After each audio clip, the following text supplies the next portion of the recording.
Assalamualaikum warahmatullahi wabarakatuh. Kali ini kita akan mempelajari pendidikan agama Islam dan budi pekerti pada kelas 3, pembelajaran 12, kisah keteladanan Nabi Ibrahim alaihissalam dan Nabi Ismail alaihissalam.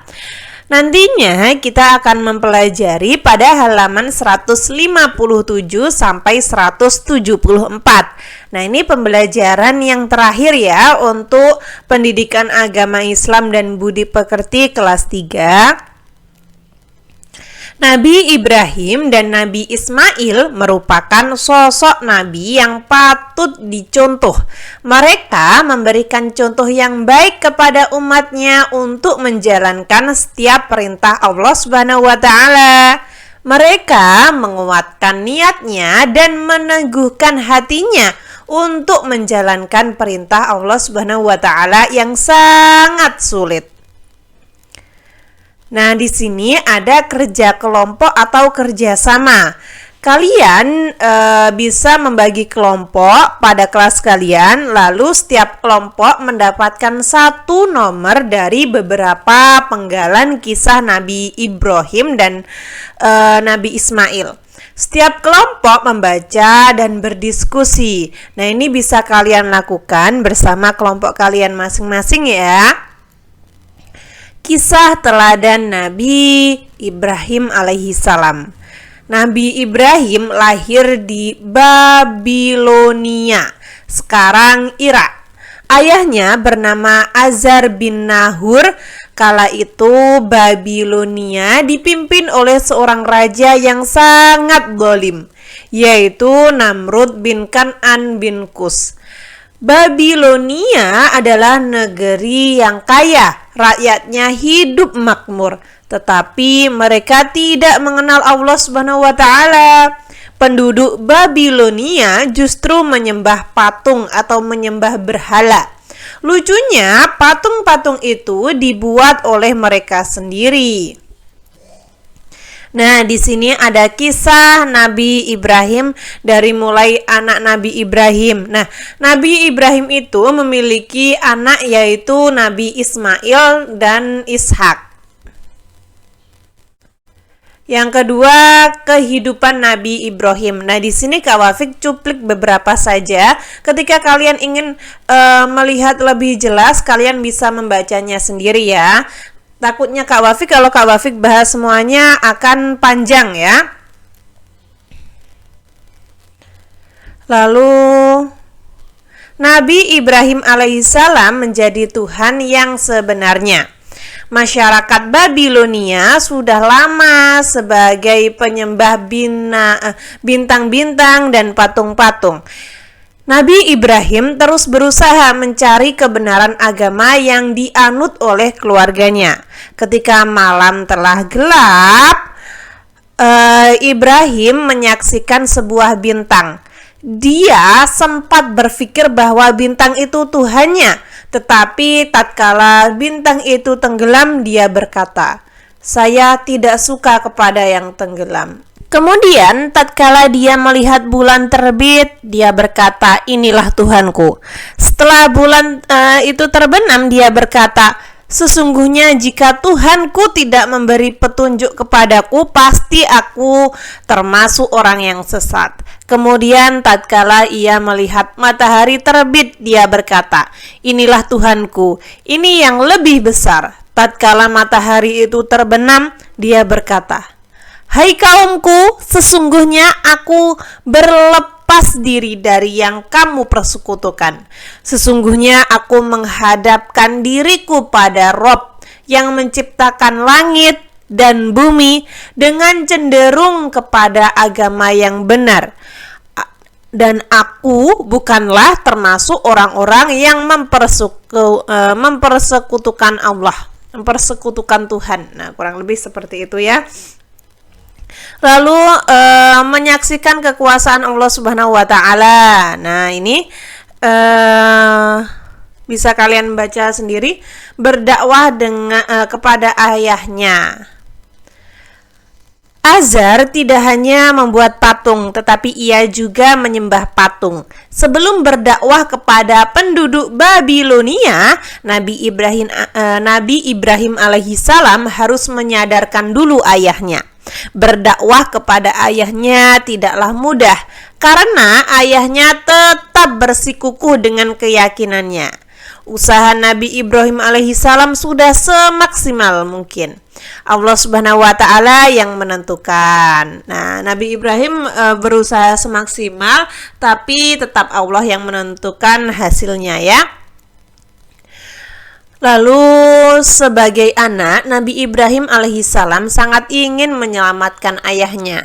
Sikap ayahnya yang menolak ajaran Allah Subhanahu wa taala tidak membuat Nabi Ibrahim larut dalam kesedihan. Sikapnya tetap teguh untuk menyebarkan pesan-pesan Allah Subhanahu wa taala. Raja Namrud yang zalim. Raja Namrud memerintah dengan kejam. Semua orang harus taat, tidak boleh melawannya. Jika ada yang berani melawan, nyawanya taruhannya. Rakyat hidup bagaikan budak. Keadaan itu membuat Namrud puas. Ia merasa dirinya layak disembah. Ia ingin dipersekutukan. Ia berpikir rakyat pasti mau menyembahnya. Patung-patung yang tak bernyawa saja disembah, apalagi raja yang sangat berkuasa. Lalu ini ada menunjukkan kelemahan patung.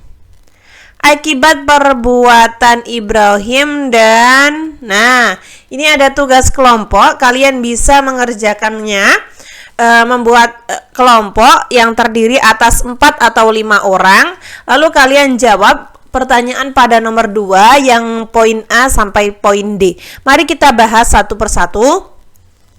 Bagaimana sikap Nabi Ibrahim alaihissalam melihat ayahnya dan kaum Babilonia menyembah patung-patung?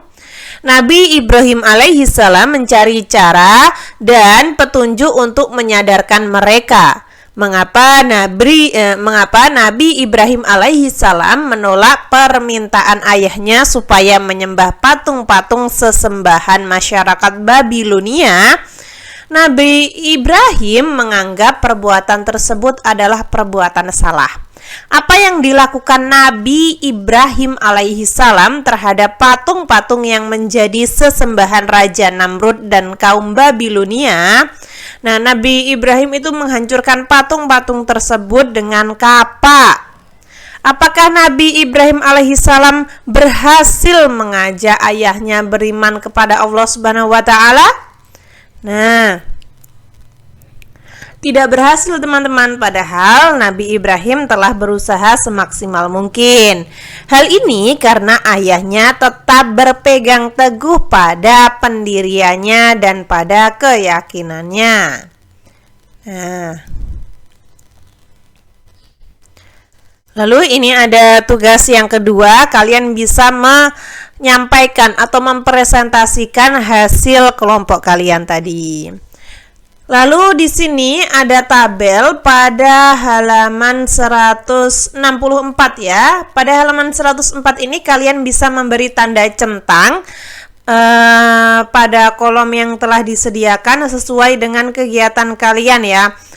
Aku berani mengatakan aku adalah orang Islam. Nah, misalnya seperti ini. Kalian bisa menyentangnya sendiri ya.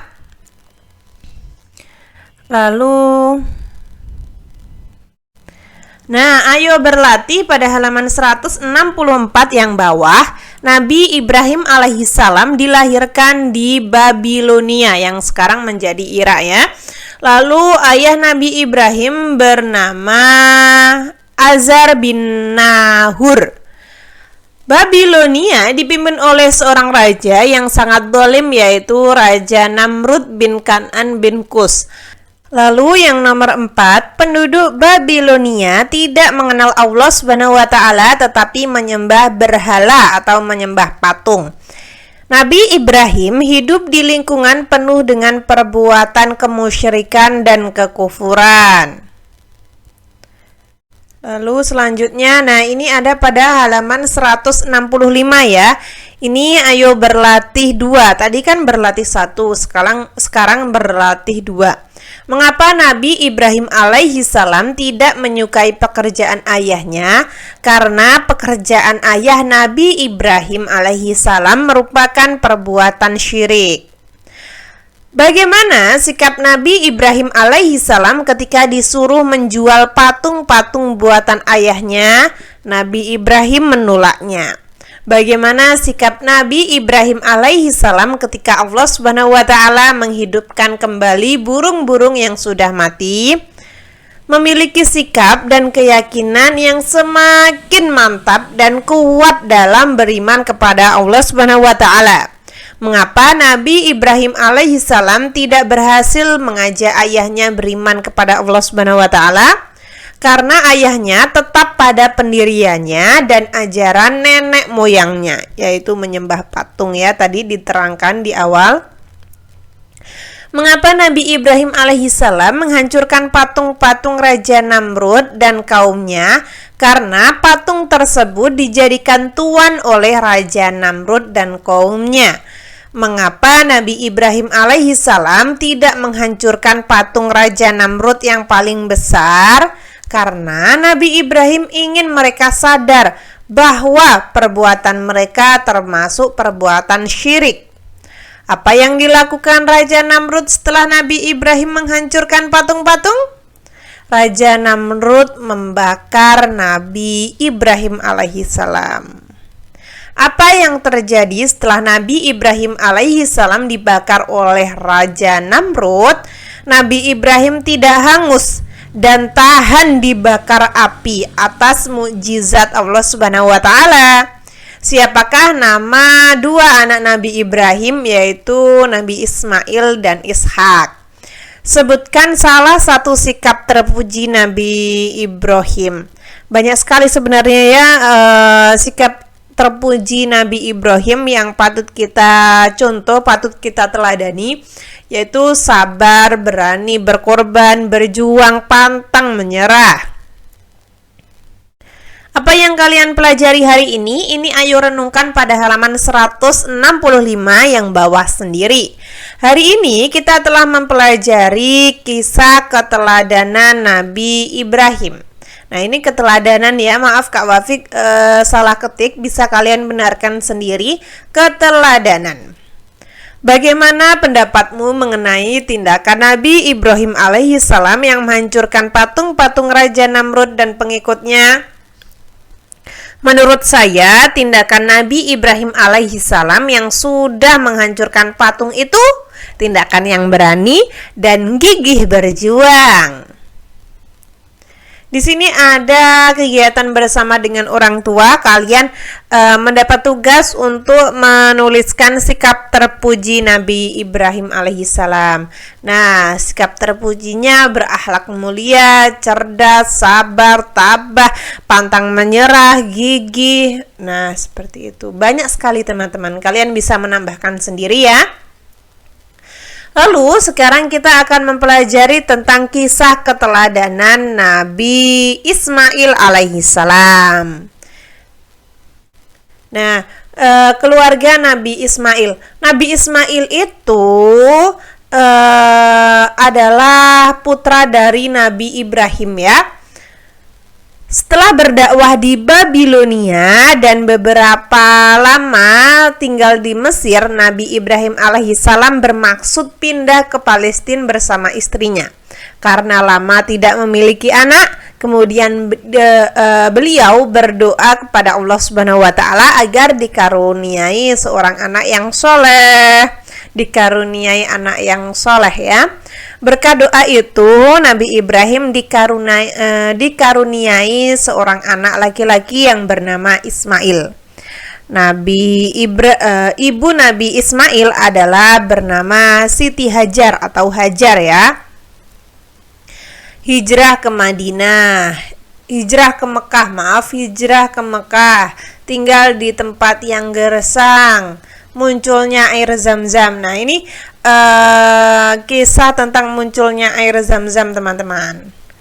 Pengorbanan Nabi Ismail. Nabi Ibrahim alaihi salam dan Nabi Ismail membangun Ka'bah. Nah, kurang lebih seperti itu, kalian bisa membacanya sendiri. Di sini Kak Wafik tidak membaca secara keseluruhan karena ketika Kak Wafik baca keseluruhan, mungkin durasi dari video Kak Wafik akan lama sekali ya. Nantinya kalian pasti akan bosan. Kemungkinan kalian akan bosan. Jadi di sini Kak Wafik cuplik beberapa saja. 5 anak. Nah, di sini kalian bisa lakukan kerja kelompok dengan teman-teman kalian. Kalian dapat menjawab soal ini.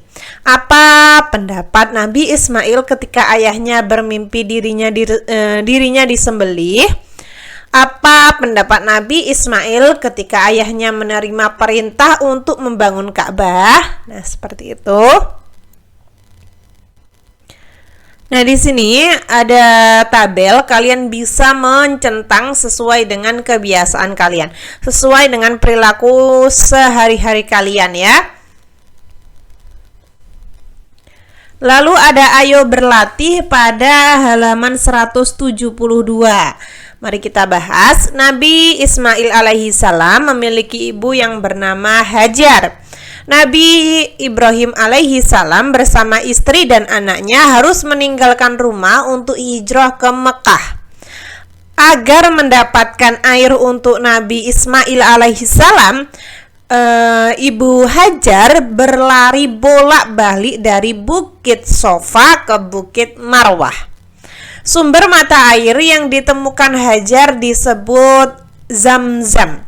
Nabi Ibrahim bermimpi untuk menyembelih anaknya yang bernama Nabi Ismail. Sebutkan di sini ayo berlatih 2 ya teman-teman. Pada halaman 173, Kak Wafik ulangi lagi. Ini ayo berlatih 2 pada halaman 173. Sebutkan salah satu perbuatan terpuji Nabi Ismail, yaitu memiliki keberanian untuk berkorban. Apa yang disampaikan Nabi Ismail alaihi salam kepada ayahnya ketika mendengar dirinya akan disembelih? Nabi Ismail alaihi salam mengatakan, "Hai bapakku, kerjakanlah apa yang telah diperintahkan kepadamu. Insya Allah kamu akan mendapatiku termasuk dalam orang-orang yang sabar." Lalu mengapa Nabi Ismail alaihi salam mau mengikuti perintah ayahnya? Karena ada perintah dari Allah SWT. Siapakah yang pertama kali membangun Ka'bah? Yaitu Nabi Ibrahim dengan anaknya atau dengan Nabi Ismail alaihi salam. Ibadah apa yang dilakukan dengan berlari-lari kecil bolak-balik dari Sofa ke Marwah? Yaitu ibadah sa'i ya. Selanjutnya, ayo renungkan pada halaman 173 yang paling bawah. Apa yang kamu pelajari hari ini?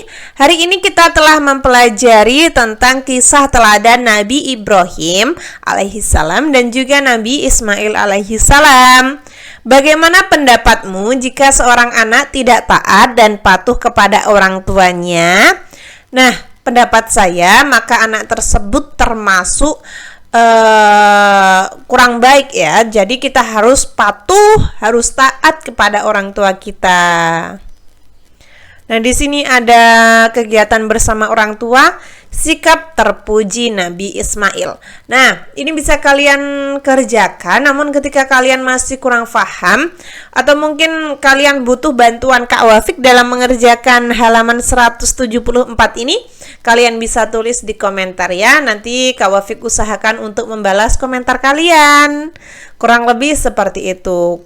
Sekian, terima kasih. Ketika ada salah kata, salah ketik, atau salah yang lainnya, Kak Wafik minta maaf yang sebesar-besarnya. Sekian, terima kasih. Wassalamualaikum warahmatullahi wabarakatuh.